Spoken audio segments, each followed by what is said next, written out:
Okay. So what we've got so far is basic Rails app, kind of a foundation for adding more stuff. And what we want to do is add logins. Because right now, anybody can create them, anybody can destroy them. That's not so great. Yep, that's good.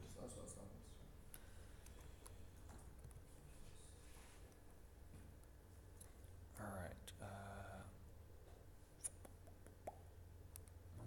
Yeah. So we could write that ourselves, and to be honest, at some point in your learning process, it's probably worth writing your own login system for the education value. But it's A, mildly tricky, and B, if you make the tiniest mistake, your whole site becomes insecure. It's one of those ones that,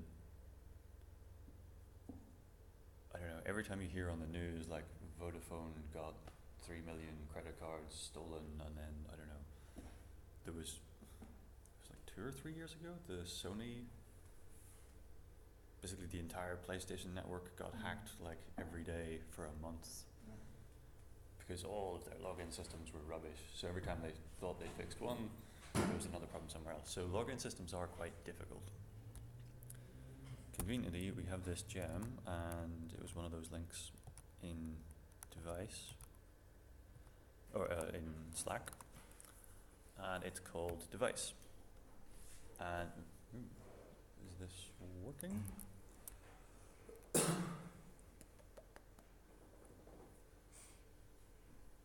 Okay, well that's a bit broke.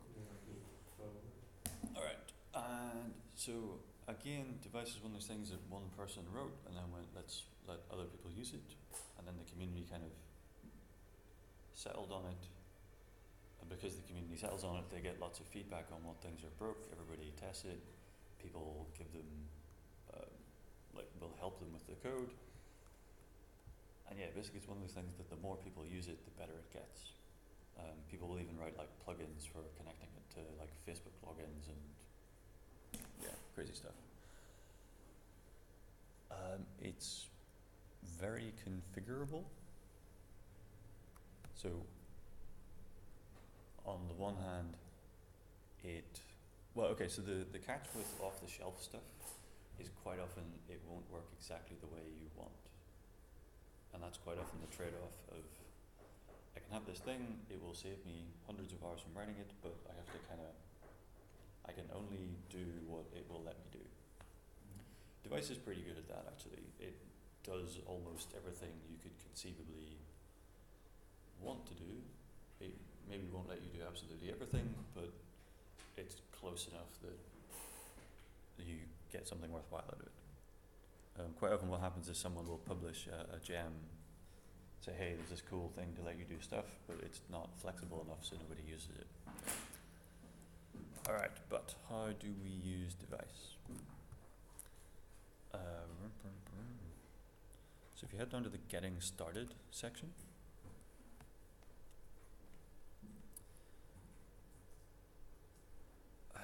so most gems will have some kind of documentation on their GitHub page or their like homepage or something.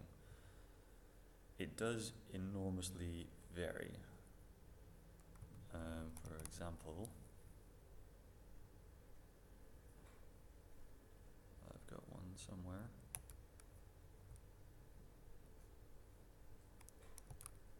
I don't know. Oh, whoops.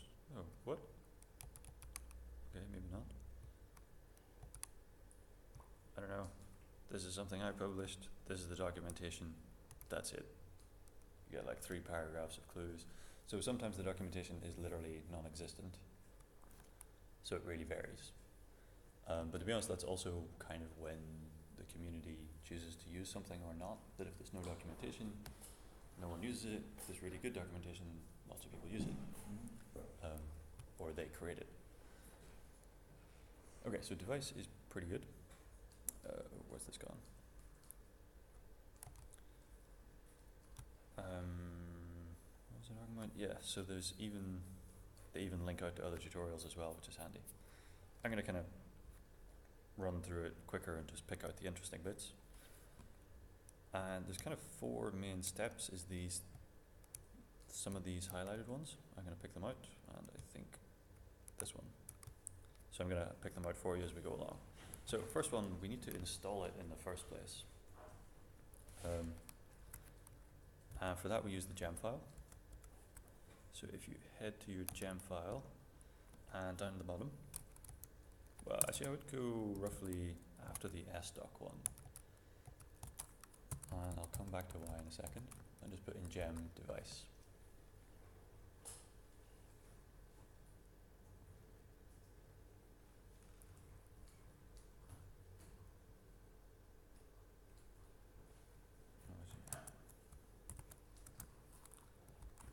I guess let's ramble with the gem file for a bit. So the gem file, you can put any gem in any location or order, it doesn't really matter. Because it just gets interpreted and turned into this gem file lock thing, which is like this big elaborate, if I want this one at version 1, I need to install this, so then if I install that, I need to install this. So basically it will interpret it for you, so you don't have to worry about the order. There are a couple of gems that sometimes you do need to worry about the order, but that's pretty rare. What was I saying? Yeah. You can optionally set the version that you want, but if you don't, it will just take the latest. Or it will make sure it uses a version that fits with the other things. You can get crazy with that, like I want a version that is greater than equal to this, or that is roughly this weird squiggle thing means I want version 4.1, but I'll take 4.1.1 or 0.2 or 0.3. So not important to like remember exactly, but just to know you can do this stuff. This group thing,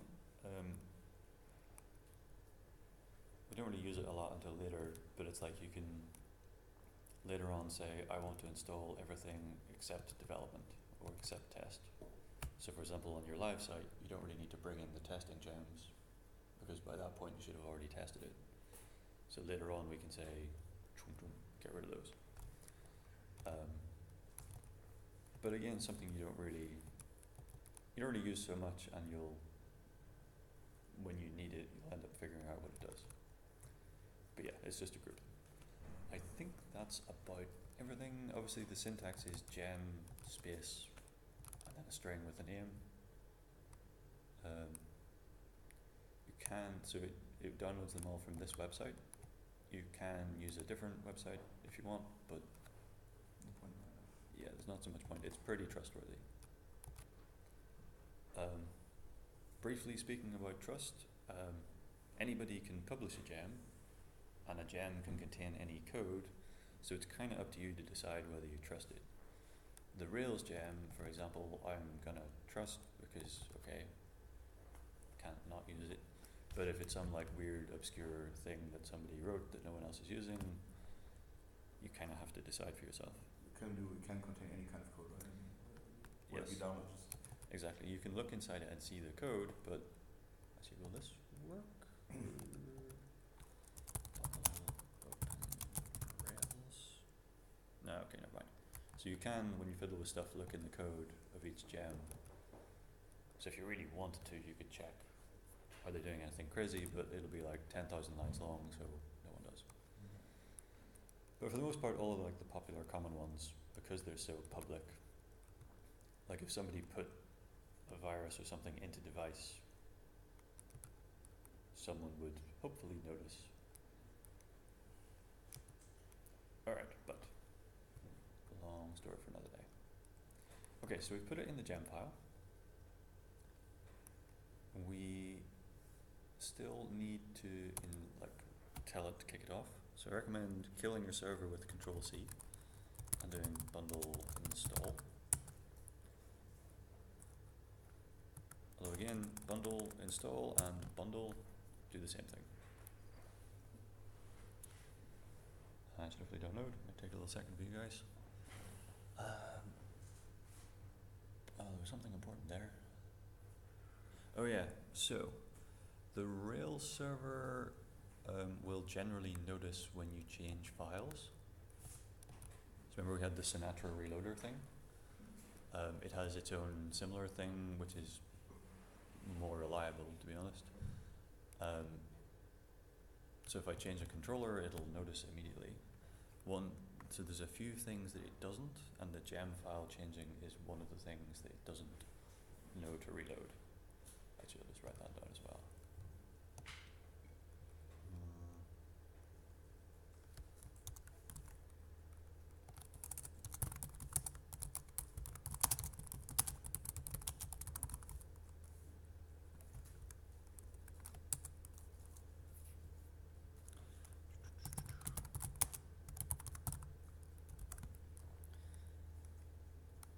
Although again, that kind of works out organically, that if you forget to bundle, install, and reload, as soon as you start trying to use device, it'll explode and go, I don't know what device is, at which point you go, okay, let's go back. Oops, that was a bad idea. Alright, so it should have said blah blah blah blah blah, I'm installing all this stuff. And each gem file, or each gem installs differently, it's entirely up to the person that wrote it. Actually, this one is super important. So device has 3 main steps. I know I've written this down somewhere, but I can't remember where it is. Okay, well, I'll make a note for later.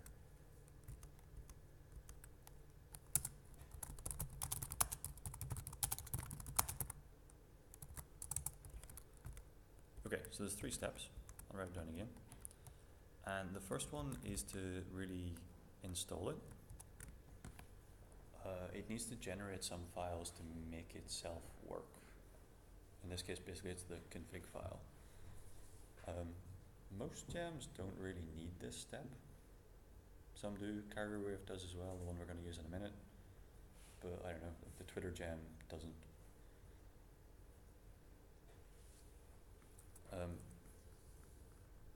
But the warning with device is there's 3 steps to install it. The gem install this line, and then there's another line. If you ever do them in the wrong order, it goes nuts. Which is very, very confusing. Or it goes nuts, but in a way that is very confusing. So you'll get a strange error, but that won't make any sense.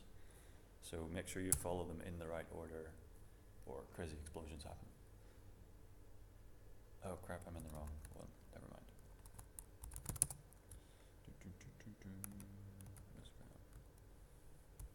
Oh.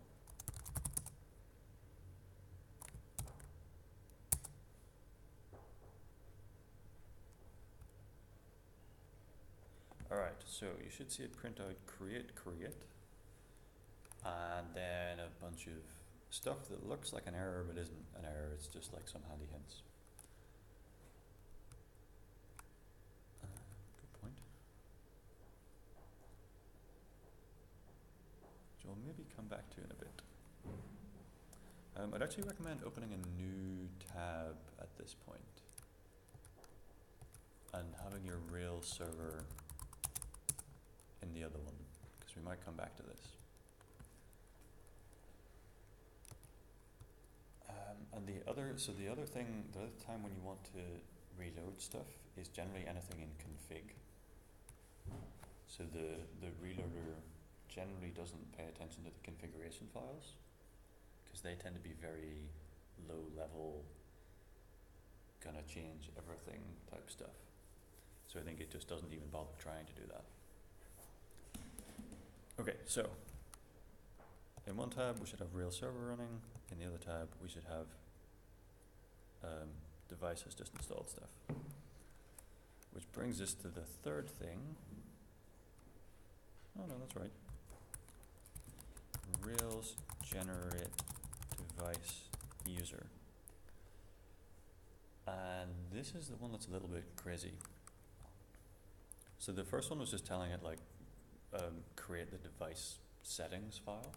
Like it's just a big long list of like, is this setting on or off, and is this setting on or off, and is this setting on or off, blah blah blah blah blah.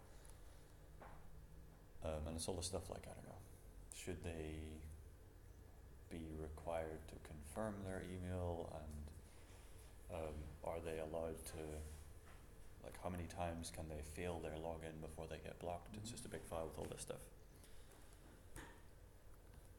But we also need somewhere in the database to store usernames and passwords. And in this case, we need to tell it, like, what do we want to call that database table? Are they a user? Are they an admin? A manager? Customer? Blah, blah, blah, blah, blah. User is the easiest one. It doesn't need to be existent in Rails files already, because now we have albums, right? The only class we have is albums. Yes. In fact, it's almost the other way around, that we want to let devise create the user. You can create the users yourself and then add devise. So for example, you've got a site that's running, it's been running for a year, and then you decide, actually I want to switch to devise. You can still do that. It's just a little bit more risky if you've done something that isn't compatible. But for the most part, that does just work. I think if you do Rails generate scaffold user and then install devise, like as the immediate next step, it'll just work. But definitely easier to let devise do it first. Again, minor warning, the syntax is weirdly different. And everyone typos it and then it breaks. Because if you Rails generate devise : install, and then there's Rails generate devise space user. If you mix those up, weird stuff happens. Alright, so again, it tells us what we did. I guess there's two levels to reading this. First, just does it look like an error? If not, you can probably ignore it and go, okay, it worked. But let's look at it briefly anyway for a laugh. It created a migration. It created a user model. Created some test. I don't know, that's weird. And it did something with the routes file. It did something a little bit crazy, so we're not going to go into it too much. We're not going to try and, we're going to trust that it works and not try and understand it. Yeah, okay. I'm just trying to think whether I should go through it quickly or slowly. Okay, well I guess the first thing is that it did a migration. Actually, let's just look briefly at that migration that it created. So we had our first migration, which was for the albums, create album title rating, or create table. And this is pretty similar actually. So the user data that it stores isn't in any particularly crazy format or a whole new system. It's just, we're going to have a new table called users. Email is like the username by default. It has a password. It has a bunch of junk, like how many times have they signed in and when did they last sign in. It has some like optional stuff that we can uncomment, like those email confirmation things and how many times have they failed to log in. Can you ban somebody for doing something to password? Yep. Actually, okay, so I'll briefly come back to that in a second. Where's that going? So yeah, it's going to create a table that's just pretty normal.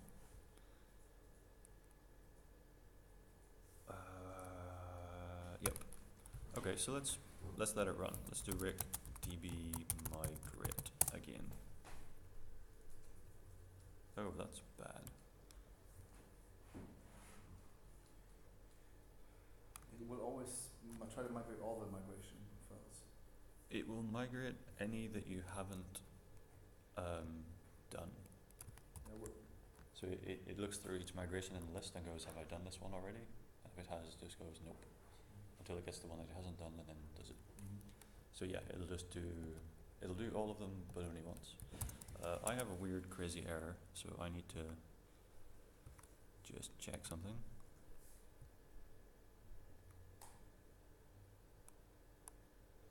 Device needs to be, okay, let's try update. I think my device gem is out of date.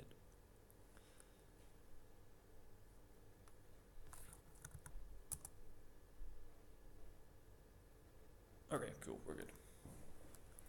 Alright, so it ran, create a table, this index thing, if you see it, don't really worry about it. It's a database instruction. You know, if you have like a technical book, at the back, there'll be a list of the index, like the words to look it up. There's been an index.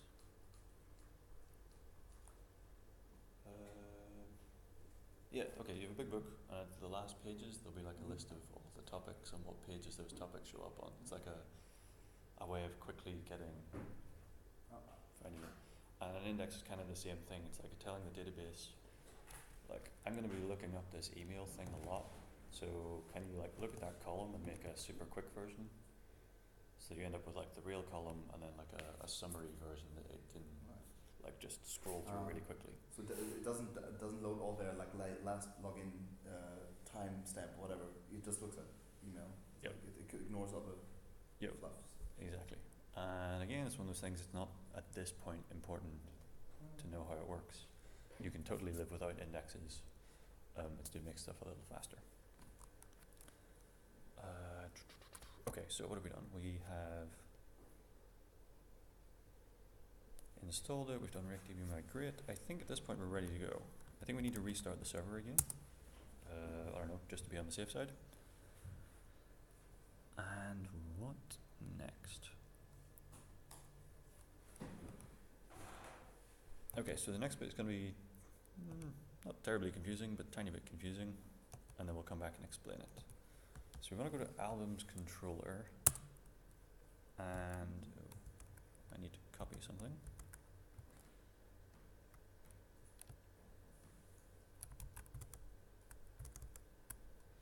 So just, there's on the second line, there's a before action set album. On the next line, do before action authenticate user. Because we need to, so by default, it doesn't force you to log in to anything. We need to tell it what pages require a login. And in this case, this before action is saying so these are the actions. So one thing we can do in Rails is say like before action do something. Like, I don't know, before they go to the index page, check are they logged in, or check are there still albums in stock, or whatever. It's like, just before you go to this page, run this thing. And this thing is a devise thing that says, make sure they're logged in. So what it's saying is before they go to any of the pages in this page, like, send them to check their login, and if they're not, send them to the login page.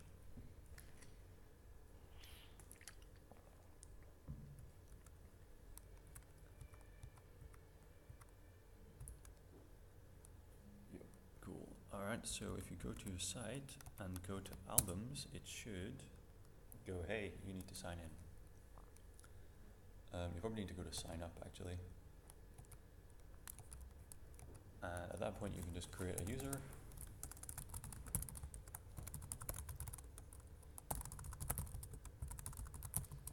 I vaguely recommend when you're doing your development sites, like, pick one username and password that you reuse over and over again. Like, I use literally password. Do you mean the part1 already on the albums page or? Yes, if you went to albums, you should have got kicked out to this page. Do you save your application? Okay, yeah. Alright. Yeah, and the sign in and sign up pages look very similar, so don't forget to click sign up.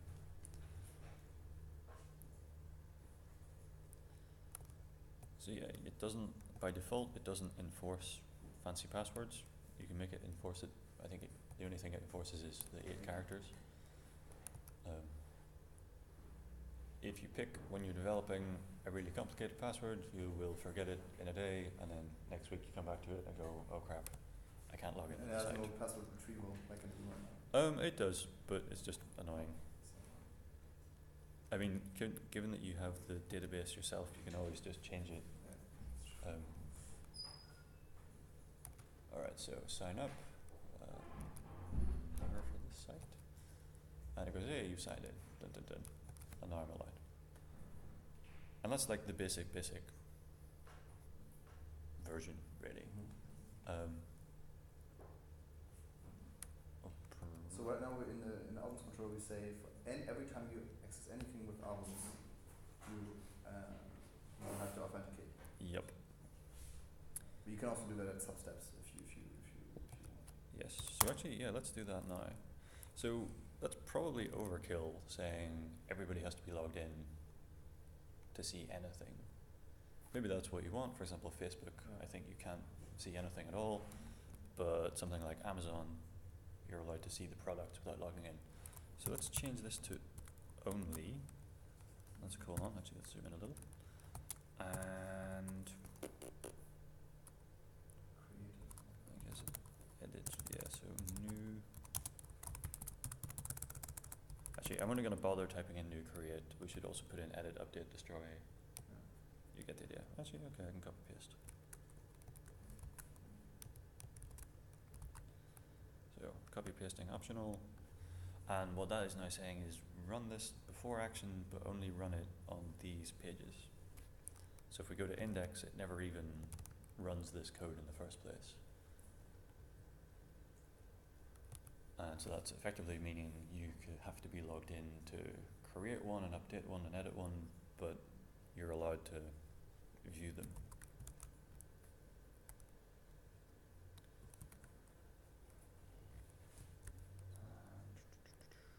Okay, so to test this, if you're in Chrome, do Control-Shift-N, and that opens an incognito tab. And this is really handy when you're testing logins, because the incognito tab is like a second, like it's entirely, like in terms of sessions and logins and stuff, it's like a whole other browser. So I can be logged in one in the regular browser, but then in the incognito tab I'm not logged in. So if I try going to new album in the regular window, it lets me. And if I try doing it in the incognito, it'll go, nope, go away, show me a login. And then that kind of just proves it works a bit.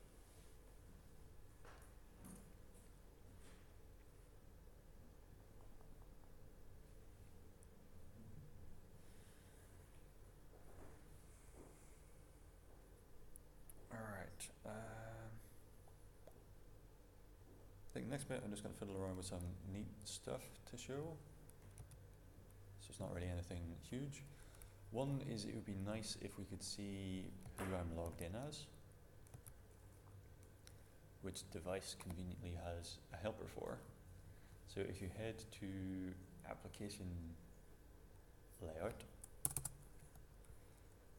and at the top you are logged in as current_user dot email.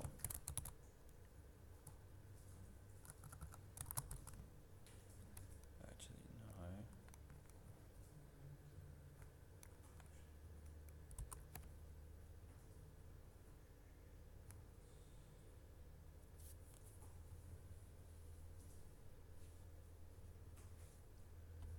So this is in app views layouts application.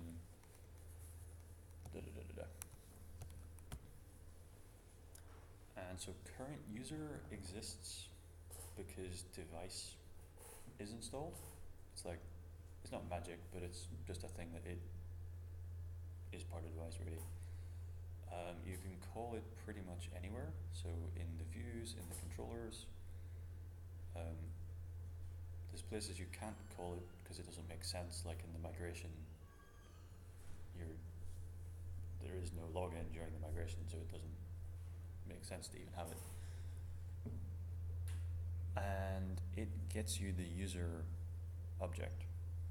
So the same way you can do like post.first or album.first or user.first, current user gets us literally the user object. So we could do user.first.email or current user.email, it's the same thing.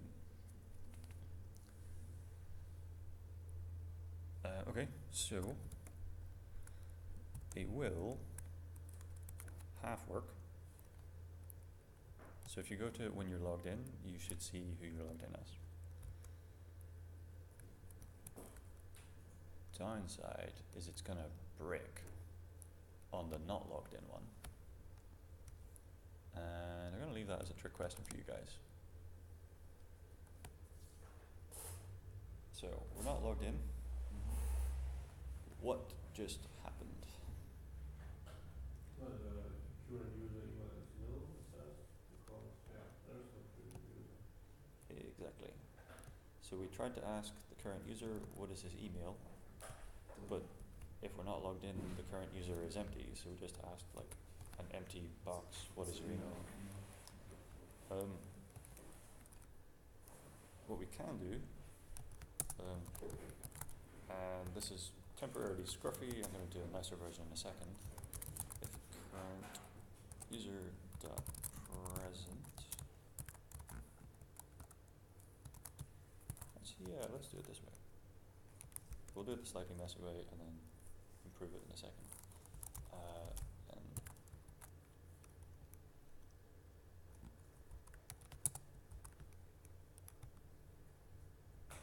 okay, I'm just gonna make this smaller.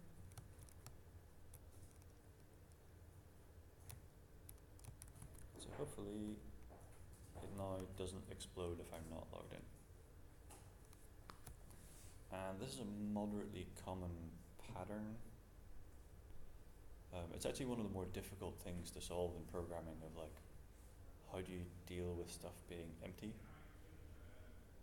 The most common way is doing this if it exists, do the thing. The downside to that is means your code all over the place has like, instead of just saying do this, it's like if the thing, do this, if the thing, do that, if the thing, do this. And that gets a bit messy. But it's really hard to avoid. Any of the ways that people try and avoid it usually end up making the whole thing 10 times harder to read, so just using ifs is fine. Okay, where is... Is that not the Rails way? It is the Rails way, or the Rails way is to use this, do it this way, and then go to meetups and bitch about it and suggest insane solutions that no one uses, and then go back to this. Okay. And it's actually, I mean, I quite like it actually. People complain about it because you end up with lots of code that you don't need, but it's quite English readable. Actually, I'll show the other nil object pattern. The alternative null object.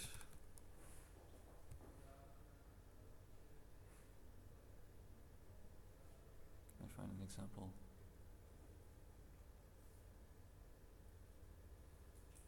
Oh. Maybe pattern.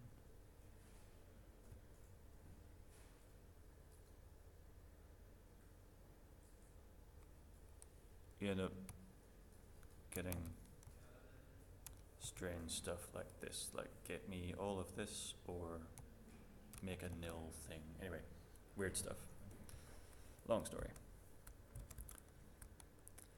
Okay, but this also gives us a nice opportunity to put in a login link, because if they are logged in, we want to give them a log out link, and if they aren't logged in, we want to give them a log in link.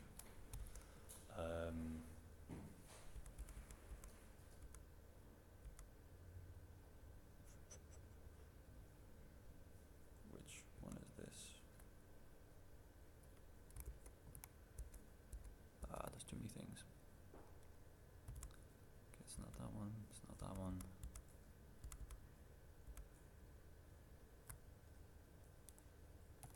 Okay, let's open Instagram.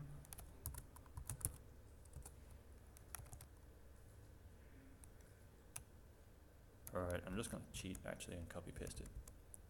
Put this into Slack.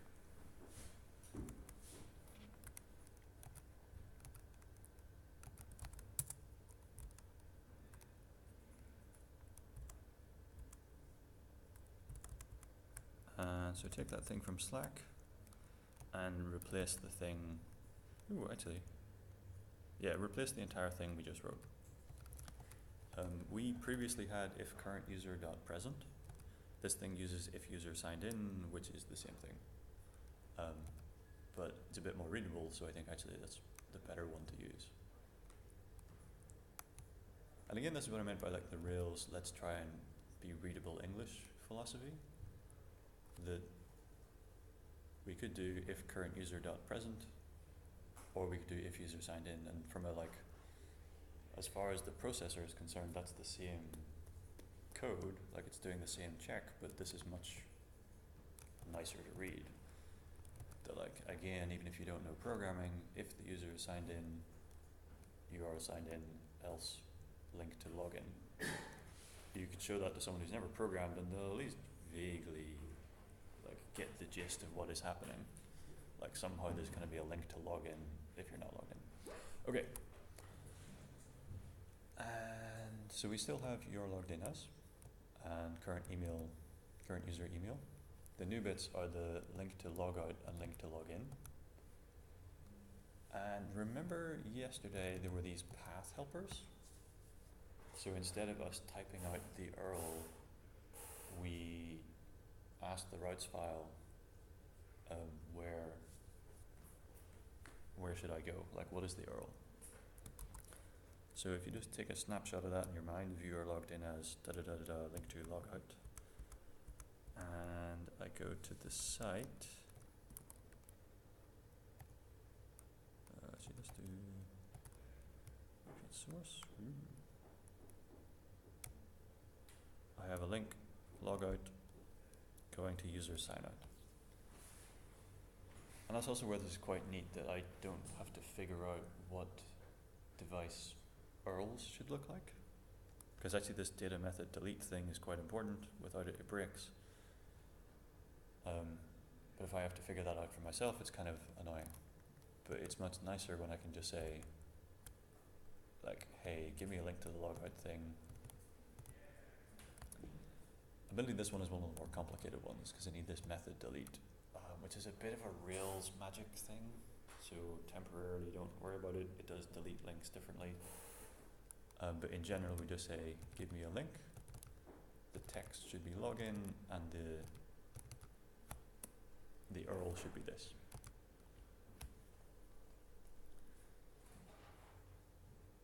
And it just works.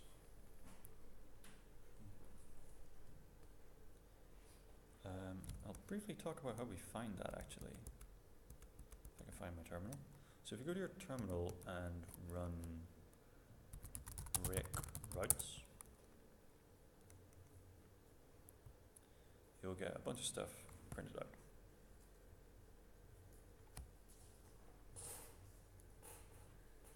And there's 3 columns. The middle one is the easiest one. It's like, what is the URL that the browser wants to go to? So users sign in, or albums new, or album ID edit. On the right is what controller action should handle that. So for example, album ID edit is handled by albums controller edit action, and the /albums will be handled by albums index. Gets a tiny bit crazier up with device because it's all like internal stuff. But I don't know, users cancel registration will be handled by the device registrations controller cancel action, and so on and so on. Device splits its stuff across several controllers. You don't really need to know it, more just if it comes up, it's a bit odd. Like sign in and sign out are sessions, but registration is a whole different controller. Not so important, but there is no, or the upshot is it means there is no sign-in path. It's called new user session path, which is a little bit odd. But yeah, so sign in turns into new user. Okay, so let's temporarily ignore the left one. So we've got an URL in the middle, a controller on the right, but we want to be able to say something, something, something path. And basically just all you do is you take the thing on the left and put the word underscore path after it. So let's just do albums for a laugh. So albums, I want an URL to the albums index. So I go to the left and it's albums. So, I don't know, let's just do this. It's albums path. And we don't really need a link, we'll just, oh actually no, that's probably a good idea. Let's do,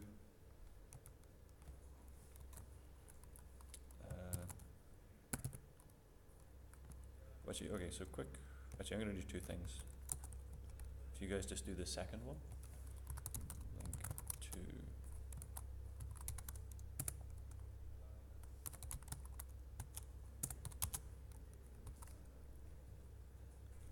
and you might want to put a div around this whole chunk just to kind of tidy it up a bit.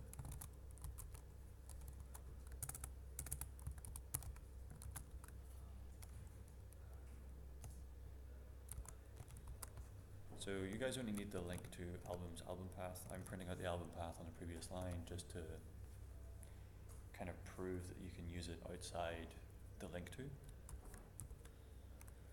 And if all that worked, you should have a link to albums.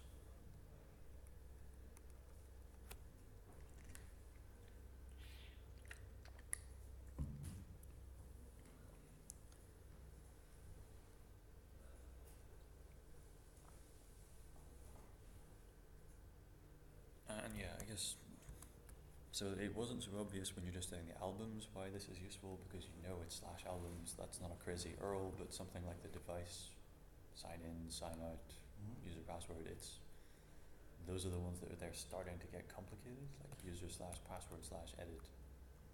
Okay.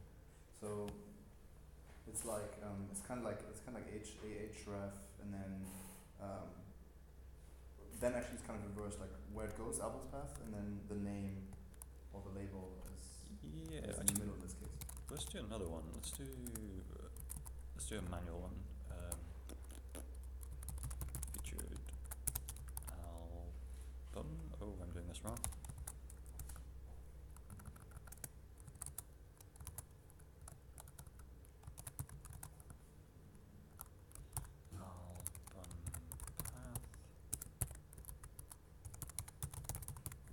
Okay, so you guys type this one as well. So this is not using a link to, but we're still using the path helper. And this time we're using album path, so no S.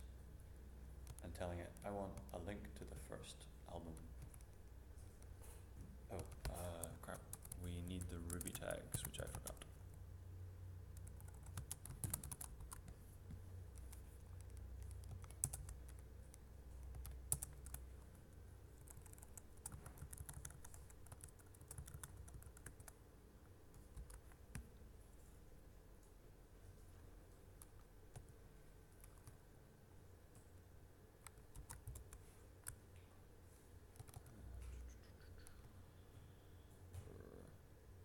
Okay, still see it.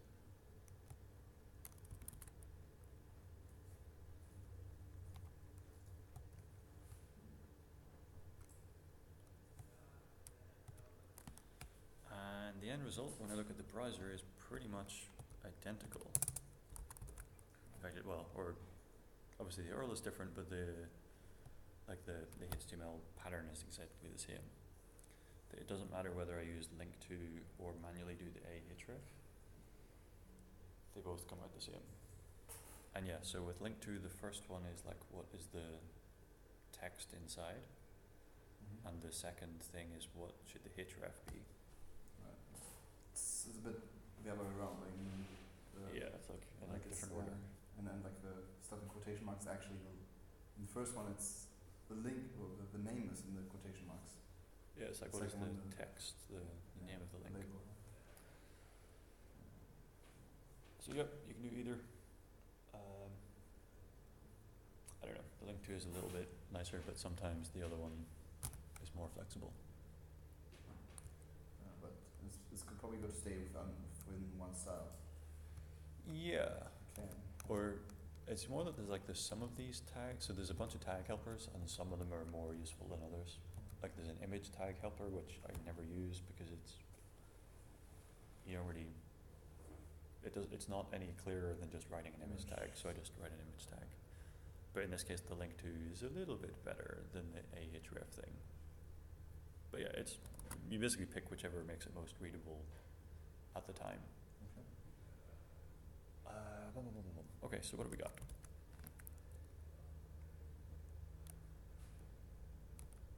So I think that's the core. Oh, yeah. Okay, so let's do a review. So we installed devise. We did that by following the documentation thing or pulling bits out of it. And the main bits are we installed the gem and we did a couple of install steps just to like create it. Oh, actually, hold on. I have a couple of things to write down.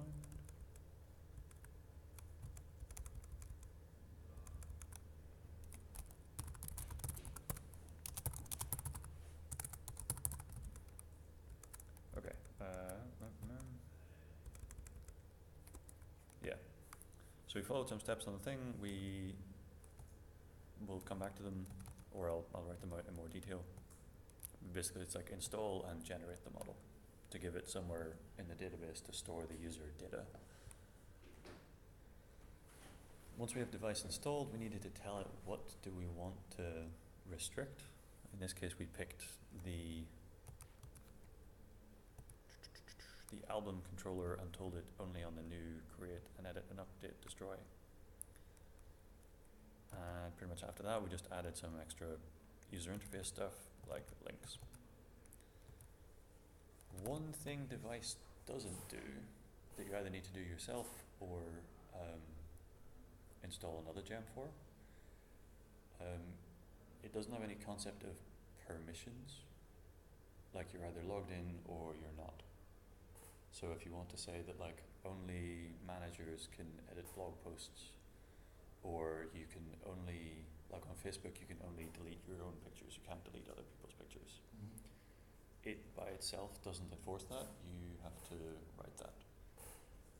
And there's a bunch of ways you can do it, but it's, yeah, just by default, as far as devise is concerned, you're either logged in or not logged in. So at the moment, anybody can create an album and anybody can delete an album, and we're not currently restricting who can sign up, so it's not actually any more secure, but anyway.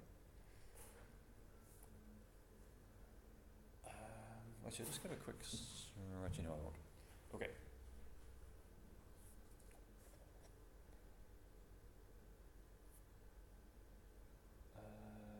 Last things with that. So one thing is, I'm just going to jump to the console for a second. I guess you guys don't need to do this. You can if you want.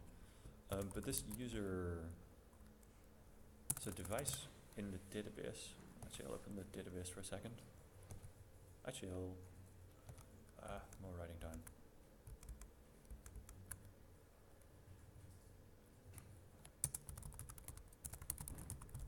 Okay. So I'm going to open the database just to show you what it's actually storing. If I can find it.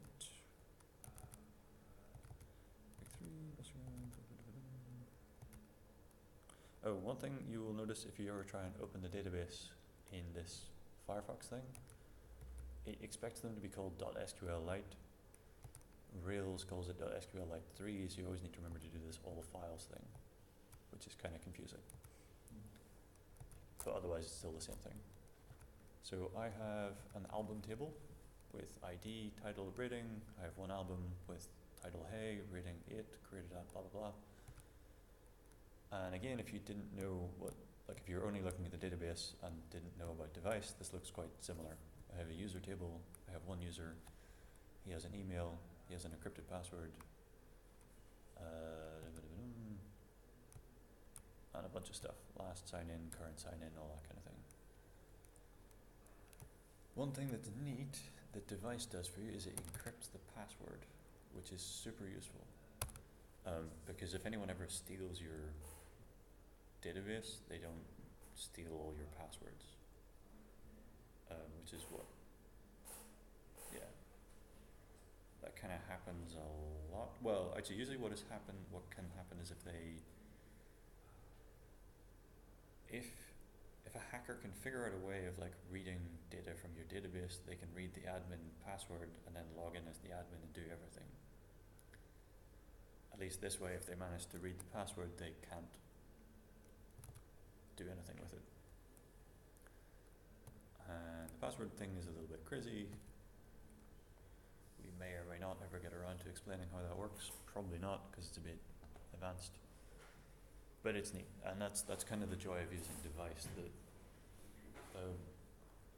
because so many people have used it and poked at it, you can kind of just trust that unless you do something really, really crazy, it's going to be secure. If you wrote your own login thing and you encrypted the passwords yourself, there's a good chance you'll do it wrong. Like if you use the wrong algorithm. So some people use the MD5 algorithm to encrypt it, go cool, it's encrypted. But then they don't know enough about encryption to know that MD5 is totally broken and is totally, by this point, transparent, because it's from like the 80s. And there's so many like little things like that that seem reasonable, but are kind of, if you're a serious professional security person, you would immediately go, that's a bad idea. Okay. But devise has been poked by serious security professionals until everything is tidy. Which algorithm do you use? Right, does it tell us? Dunno. Actually, let's go on a quick look. Alright, so actually that's a good reason to go look at the, so if you open config initializers device, there is a settings file. It has all of the settings. It's pretty long. And I suspect somewhere in here it will say something about encryption. So it is using the SHA-512 algorithm. Oh. If you really wanted to use a different algorithm, you could do that. Okay. But that one's pretty good. But not in this file, because this is not active. More you need to install it somewhere else, and then this is what tells it use that. No one ever does it, so it's not very commonly known how to do it. But I mean, it could be, if it turns out tomorrow that SHA-512 is broken, you can immediately go, oh crap, let's change it to something else. Although probably like devise they'll probably be pretty quick to update. They would update the gem, but you would still, I need to re-encrypt your passwords. yeah, you would need to change your settings, because unless you're pulling their changes, you'll never know. It's got a bunch of like useful, less crazy settings, like config authentication keys is like which field is the username. So at the moment it's email, but we could create a field called username, or like ID number, like I don't know. If you're at university, you usually end up with like, you have your student number, so you can have that instead of the username or whatever. You can tell it, should I send emails when they've signed up to say welcome to the site.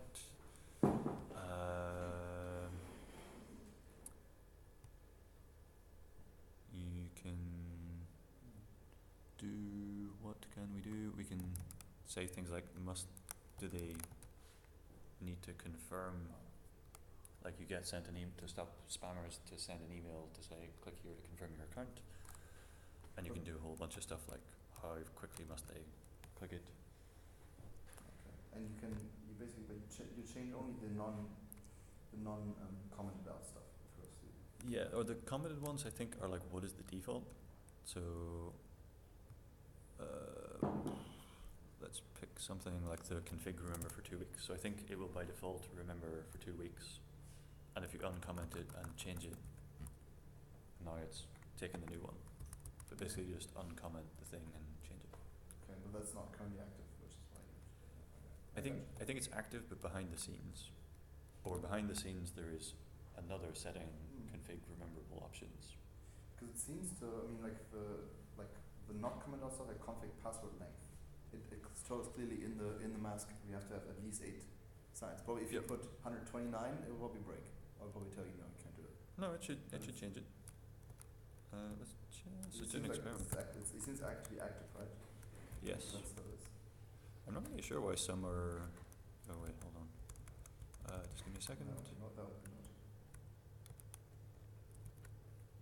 So if you try.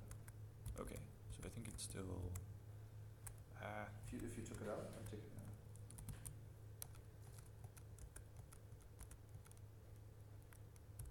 out. Oh, I need to restart it. Give me a second. I will be back mentally in a bit.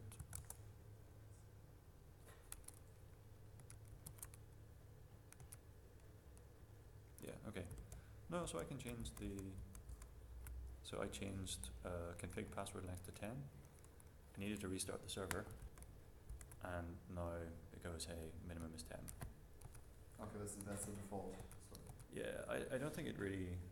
I think the ones that aren't commented, you can just change them, and the ones that are commented, you just uncomment and change it. Minimum 6 says for me. Did you put it to 6? No, I just commented out. Oh, okay. But Weird. 20. Okay. But so it does a million and one things, and it also has a huge pile of plugins somewhere.